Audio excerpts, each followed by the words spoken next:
Numbers chapter 22. Then the Israelites traveled to the plains of Moab and camped along the Jordan across from Jericho. Now Balak son of Zippor saw all that Israel had done to the Amorites, and Moab was terrified because there were so many people. Indeed, Moab was filled with dread because of the Israelites. The Moabites said to the elders of Midian, "This horde is going to lick up everything around us as an ox licks up the grass of the field." So Balak son of Zippor, who was king of Moab at the time, sent messengers to summon Balaam son of Beor, who was at Pethor near the Euphrates River and his native land. Balak said, "A people has come out of Egypt. They cover the face of the land and have settled next to me. Now come and put a curse on these people, because they are too powerful for me. Perhaps then I will be able to defeat them and drive them out of the land, for I know that whoever you bless is blessed, and whoever you curse is cursed." The elders of Moab and Midian left, taking with them the fee for divination. When they came to Balaam, they told him what Balak had said. "Spend the night here," Balaam said to them, "and I will report back to you with the answer the Lord gives me." So the Moabite officials stayed with him. God came to Balaam and asked, "Who are these men with you?" Balaam said to God, "Balak son of Zippor, king of Moab, sent me this message. A people that has come out of Egypt covers the face of the land. Now come and put a curse on them for me. Perhaps then I will be able to fight them and drive them away." But God said to Balaam, "Do not go with them. You must not put a curse on those people, because they are blessed." The next morning Balaam got up and said to Balak's officials, "Go back to your own country, for the Lord has refused to let me go with you." So the Moabite officials returned to Balak and said, "Balaam refused to come with us." Then Balak sent other officials more numerous and more distinguished than the first. They came to Balaam and said, "This is what Balak son of Zippor says. Do not let anything keep you from coming to me, because I will reward you handsomely, and do whatever you say. Come and put a curse on these people for me."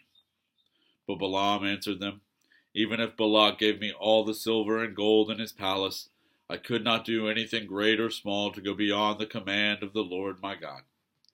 Now spend the night here so that I can find out what else the Lord will tell me." That night God came to Balaam and said, "Since these men have come to summon you, go with them, but do only what I tell you." Balaam got up in the morning, saddled his donkey, and went with the Moabite officials. But God was very angry when he went, and the angel of the Lord stood in the road to oppose him. Balaam was riding on his donkey, and his 2 servants were with him. When the donkey saw the angel of the Lord standing in the road with a drawn sword in his hand, it turned off the road into a field. Balaam beat it to get it back on the road. Then the angel of the Lord stood in a narrow path through the vineyards, with walls on both sides. When the donkey saw the angel of the Lord, it pressed close to the wall, crushing Balaam's foot against it. So he beat the donkey again.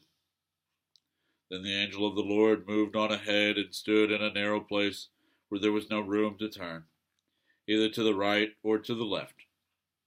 When the donkey saw the angel of the Lord, it lay down under Balaam, and he was angry and beat it with his staff.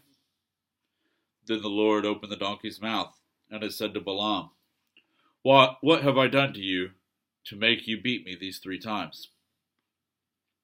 Balaam answered the donkey, "You have made a fool of me. If only I had a sword in my hand, I would kill you right now." The donkey said to Balaam, "Am I not your own donkey, which you have always ridden, to this day? Have I been in the habit of doing this to you?" "No," he said. Then the Lord opened Balaam's eyes, and he saw the angel of the Lord standing in the road with his sword drawn. So he bowed low and fell face down. The angel of the Lord asked him, "Why have you beaten your donkey these 3 times? I have come here to oppose you because your path is a reckless one before me. The donkey saw me and turned away from me these 3 times. If it had not turned away, I would certainly have killed you by now, but I would have spared it." Balaam said to the angel of the Lord, "I have sinned. I did not realize you were standing in the road to oppose me. Now if you are displeased, I will go back. The angel of the Lord said to Balaam, Go with the men, but speak only what I tell you. So Balaam went with Balak's officials. When Balak heard that Balaam was coming, he went out to meet him at the Moabite town on the Arnon border, at the edge of his territory. Balak said to Balaam, Did I not send you an urgent summons? Why didn't you come to me? Am I really not able to reward you? Well, I have come to you now, Balaam replied, but I can't say whatever I please. I must speak only what God puts in my mouth. Then Balaam went with Balak to Kerioth-Huzoth.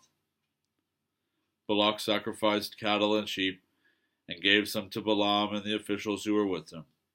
The next morning Balak took Balaam up to Bamoth Baal, and from there he could see the outskirts of the Israelite camp.